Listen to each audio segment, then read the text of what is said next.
Tik ērti, kā tavajam sporta beņķi nav šitie tādi cietāki. Mazāk apskauj tevi no sēniem. Bet, salīdzinām ar citiem konkurentiem, viņi noteikti ir ērtāki. Tu tādu, es domāju, nepiedāvājas vispār. Varbūt piedāvājas, grūti pateikt. Vai kaut kas Fordam vai Opelim tur ir aizmugurēja beņķī. Tiem, kam patīk apgaismojums, šis varētu patikt. 6 litri vidējais patēriņš.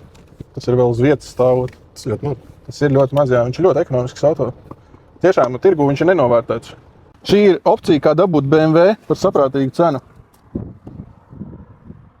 Un vest ģimeni un priecāties.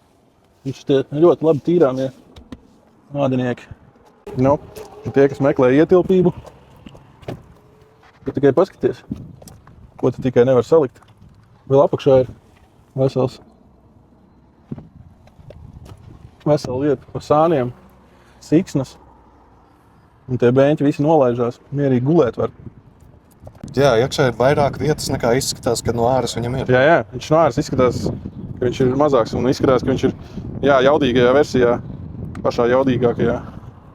Tā kā uz šosejas arī nebūs jābaidāt par kādu atdzīšanu. Kamera atpakaļ skats.